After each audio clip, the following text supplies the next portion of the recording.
okay, well, we'll let you know with a decision tomorrow so you don't have to, wait all weekend. And I'm like, a decision on what? Whether or not I'll be suspended without pay? No, my job's hanging in the balance. Whether or not to terminate me.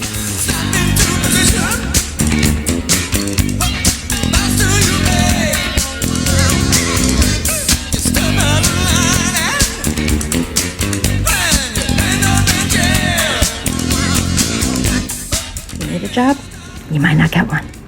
If you want to keep a job, you might not get to do that. I felt like I was under attack, or at least I had to defend myself against the potential for that, because enough people in our audience would have viewed it that way. And I had to defend myself against a position, or from holding a position that I didn't want to hold, that was being, I think, affixed to me, or it seemed like it. So I had to kind of take the words that have been put in my mouth out and go, ah.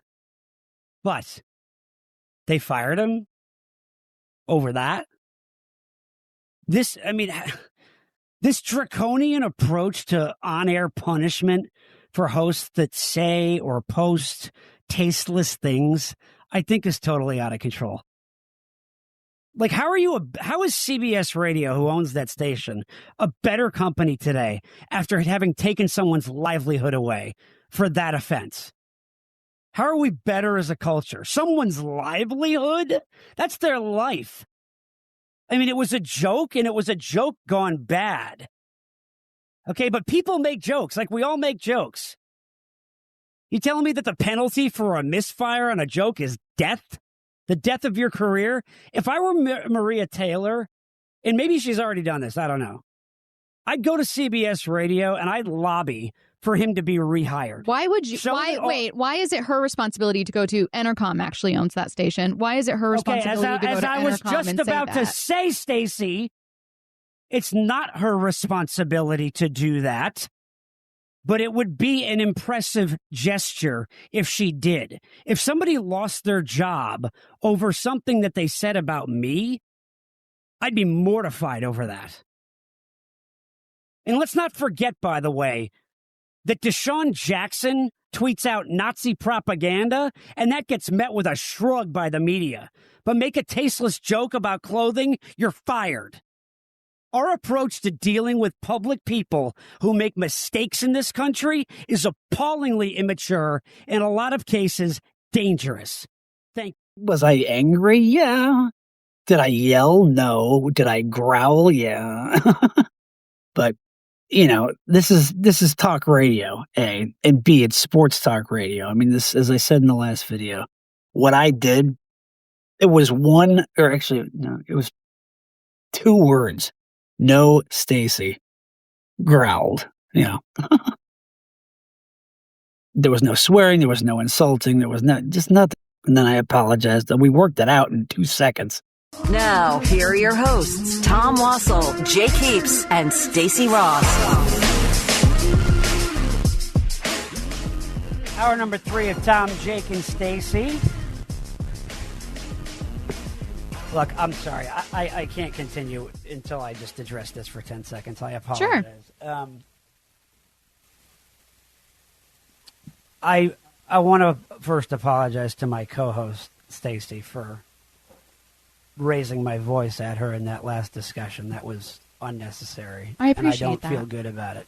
Thanks, I really Tom. don't feel good about it at all. And I've said a number of times on this show that I hope that the 2 things you get from it are that you're entertained and that maybe you learn something, that we're also interesting.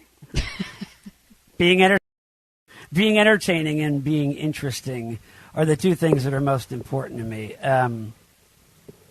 But given the world that we live in right now, sometimes other things have a way of seeping into the content that we address. And as you can tell, some of it is very personal to me, to Stacey, to Jake, just on a given day, depending on what the topic is.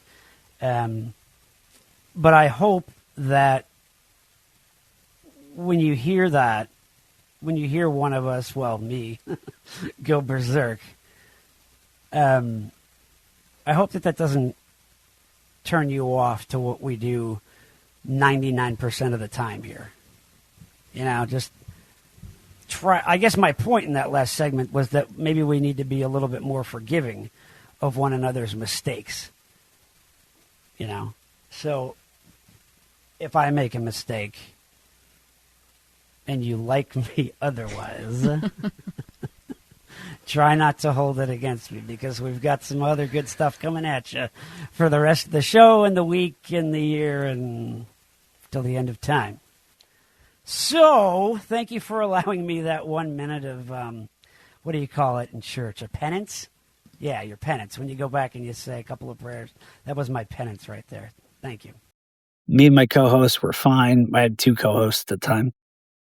But we were, it was tense just, for that second, but, we worked it out. I mean, look, I've had far, far more awkward moments with others, including at least one of the people who actually, was responsible for suspending. Maybe we can get to that another time. And this stuff happens, all day, every day across the country. They just decided to isolate it, manipulate it, distort it, and away we went. So I had to stay home for the week and await my fate.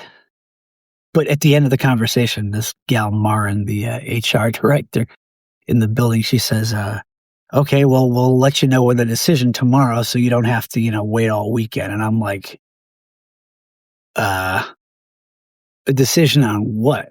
Whether or not I'll be suspended without pay or suspended at all. It's like, no, my job's hanging in the balance. Whether or not to terminate me over this. HR is watching everywhere, and we hate you. We hate you so much. And you think we can't do anything, but we can. We have the power. Always. Remember that. So that was a rough Thursday night, you might say. But they called me, I forget what time of day it was that next day, that Friday. And they said they weren't going to fire me, but I would be suspended without pay for the following week. So really, in totality, I will have been suspended for a week and a half, in one of those weeks without pay, I guess. All right. And I knew that they had me over a barrel. And so, everybody's telling me the whole week, everybody in my, let's say, my personal circle, friends, family, just play ball. Don't argue. Don't push back. Don't do it. Just say yes, just the whole way. And I'm like, okay, all right. I'm not really the type of person that does that when I feel like there's something that needs to be clarified, or there's something untrue in there, but okay. And so they call me and they say I'm going to be suspended for a week without pay. I have to do some online harassment training. And so Mike is the program director of the station, kind of like not the boss of the whole operation, but the boss of the sports station, let's say. Calls me, says we're going to have a meeting, me, you, and Kyle, to do what was the word he used? We're going to either discuss or prepare reentry, he says. Reentry. Again, between me and my 2 co-hosts, it had already been worked out. We had a conversation, about a 20-minute, half hour. We had a conversation on the air, brief one, and then off it. After the show, we worked it out. We talked like 3 people who trusted one another to work through that. We did. We're adults. How old am I at the time? I'm 41. They're both at roughly maybe 30, 31, something like that. I mean, we're all adults. This is not a nothing incident, but it's not a major, we had a little squall pass through. Take cover. All right, next time wear a raincoat. Or don't go outside. That kind of thing. But no, we got to have HR swoop in, the big boss swoop in. We got to investigate. We got to do this. We got to have harassment training. We got to suspend him for a week with no pay. Then we got to plan reentry.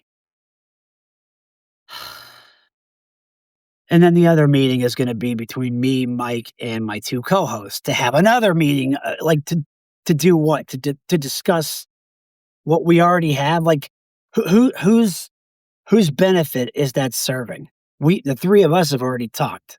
We got to make sure Mike's there to manage that, the nanny state strikes again. Manage. Doesn't matter if there's a fucking man at the top of your HR department. It's run by women. And it's run by angry women just like me. So this first meeting, there's a restaurant, it's a Seattle landmark, I guess. It's in the East Lake neighborhood. It's right up the road from where the radio station is. It's called East Lake Bar and Grill. So the three of us are sitting back there on the patio. We're walking back through like the restaurant area back to I guess what would be the parking lot. And there were these I guess it was one document. It was like a write-up of what had happened on the air and a description of it according to, like, let's say the HR filtered language and, what rule it violated, having something to do with boisterous behavior. I'll put it up on the screen here for you. But it was probably emailed to me either that day or was going to or something. But Mike was very insistent. He said, yeah, make sure you sign those documents. Get them back tomorrow, like, as soon as possible. Like, he said it, I think, when we were at the table and then again on the way out, possibly a third time. I don't know. But I remember he really emphasized that. I was like, oh, okay, all right, whatever. Sure, I'll sign whatever you got. But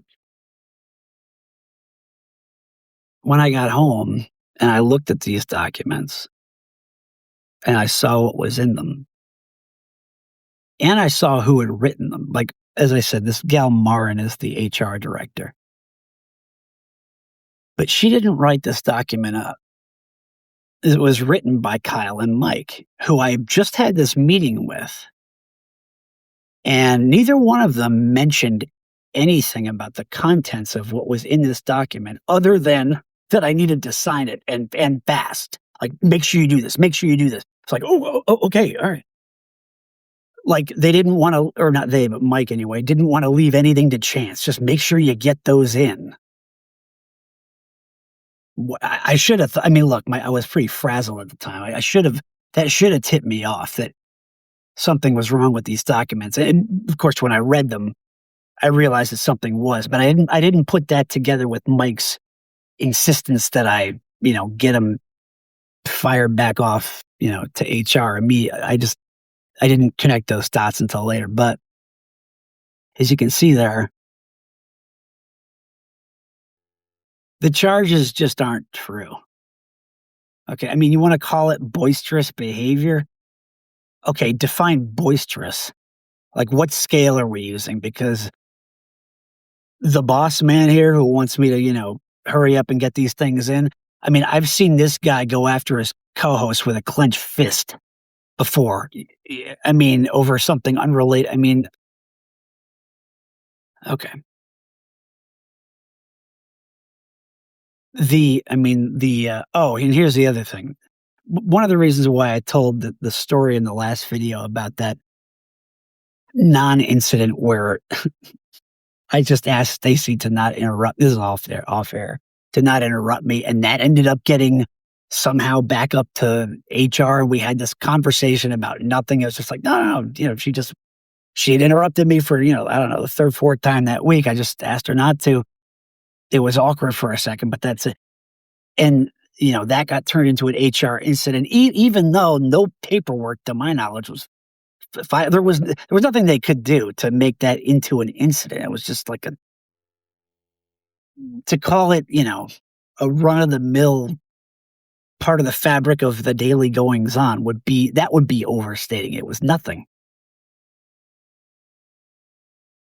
But what happened was, in this document, Mike and Kyle retconned retroactively, let's say, activated that non-event, which was not documented as any kind of offense. No, it was nothing. It was just like a quick discussion. Oh yeah.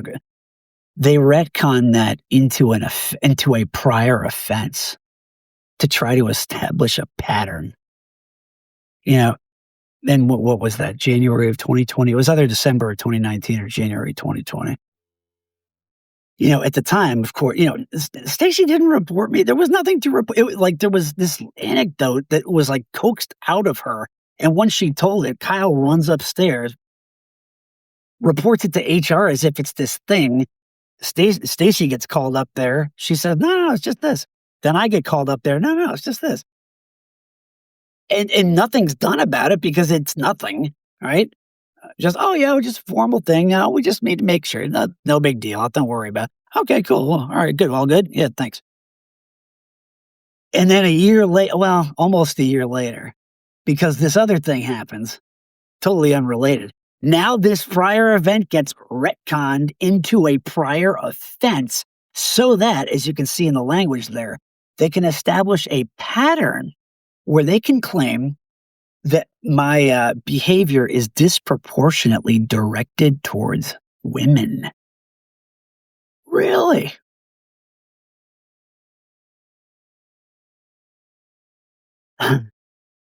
Well, I guess if you're going to take the only two known incidents of this and then blow them up beyond the point of absurdity into something, well, that'd be one way to look at it.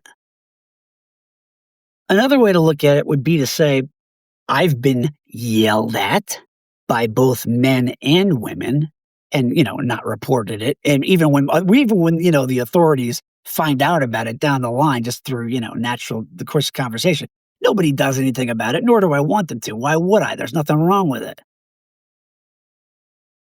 But so I've been yelled at. I've yelled back. I can tell you that. There's a handful of people who can vouch for that. It's so ludicrous. It's so, but we can forget all of that. Forget any prior incident, either coming at me or out of me, right? Forget all of that, box it all out, because we need to establish a pattern of what? Misogyny? Me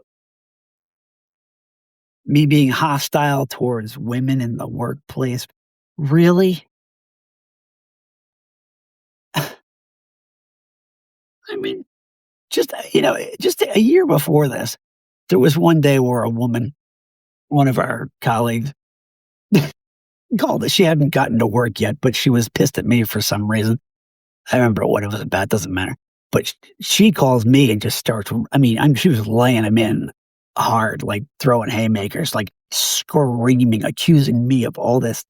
The reason why she was upset is because she knew she had screwed up. She had basically stolen a guest out from underneath me. She had capitalized on the mistake of somebody else and kind of like worked it to make it look one. And I didn't say anything to her, but she knew I was onto her. So she kind of came after, and she was like shrieking at me, right? Swearing at me, the whole thing. Mike knew about it. Didn't do anything. Nothing. It was, we've come so far. We don't need to let this ruin anything. Okay, fine. We don't need to let it ruin anything. Fine, whatever. No big deal. Yelling at me, woman yelling at me, right? But now I have one incident where I say, hey, Stacy, don't interrupt me. That's one. A year later, no, Stacy. That's two. And I'm all of a sudden, I'm on the verge of losing my job over this. And the year before, I have a, let's say, racially box checking coworker screaming my last name, you're an effing hoe, like screaming it 3 feet away from me in my face with a female witness right there. No problem. No investigation, no suspension, no nothing. And by the way, because I clapped back at him, telling him to, get the F out of the office, because I don't know what he's going to do. I'm in fight or flight mode. I get my hand slapped for that. When he gets his hand slapped for this, it's just like, okay, you're both in trouble. Behave better, young men. Get out. That's all. But now this, it's like, okay, I'm either being targeted or I was probably the only person they could have made an example out of that, let's say, would make himself eligible. I can't swallow lies when they're told to me, I'm told to just kind of, accept this, even though it doesn't make sense. No, I can't really do. They know that I won't do that. So they know there's going to come a point where I can probably they can probably, put the bullseye on my back and put the screws to me in some way. And this was it. And but think about it. If they had to retcon this prior offense from the year before in order to establish the pattern, I mean, they're really reaching. They're reaching and they're conjuring. I mean, it's ridiculous. So that's in there. There's a handful of other things. You see the thing up there. I mean, I don't have it in front of me at the moment, but I do remember one of it said, in addition to your other remarks, let me pull the thing up here.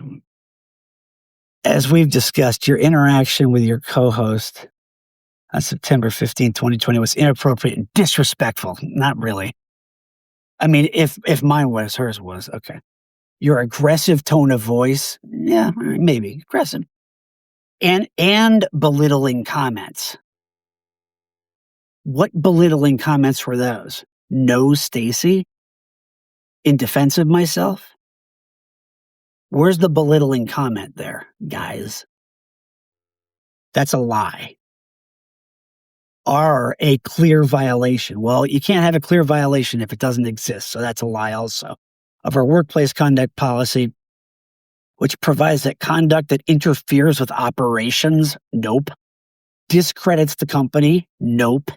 Or is offensive to clients, customers, and fellow employees, a little subjective. I can name 50 times each host that we have there has offended somebody else, whether be it in the workplace or out of it. May result in disciplinary action. So it's not necessary, but it may, and they chose to. Unacceptable behavior under this policy includes overly boisterous or disruptive activity. We're in the middle of a conversation, which continued like that. So overly boisterous, no. Disruptive, not really. And an unwillingness or inability, yeah, I was unwilling. I was so unwilling that I apologized the very next segment. And in between segments, by the way. Or inability to work in harmony with others. Yeah, sports talk radio has never had any kind of dispute on the air before. These standards are absurd, so absurd, including discourtesy and conduct creating disharmony, irritation, or friction. What business do you think we're in? I mean, go to YouTube, go to any cable news. I mean, any cable news station. They're yelling at each other. You're right. Or talking over each other. I mean, it's 50 times what I did. It's so absurd. We previously addressed concerns about your inappropriate behavior following your disruptive and disrespectful interaction with your co-host on December 16, 2019. Disruptive? You mean when she interrupted me and I politely and calmly requested that she not interrupt me again? How else would you handle that? And by the way, when we talked about it, Stacy backed me up. HR didn't do anything. Everybody understood. We were all on the same page, but we had to go back and we had to finagle that one, retcon it. Disruptive and disrespectful. So her interrupting me, not disrespectful. Me requesting calmly that she not do it, that's disrespectful and disruptive. Your pattern of directing hostile and demeaning remarks. What demeaning remarks? What demeaning remarks? There's one polite request, Stacy, don't interrupt me, and no, Stacy, to keep her from essentially perpetrating a lie about me on the air. Those are demeaning remarks. After being it even says here, after being interrupted by your female co-host, appears to be disproportionately based on gender in violation of our policy prohibiting harassment in the workplace. Do you have a policy? I mean, this, as I haven't read this disciplinary letter in a while. This is even worse than I remember it.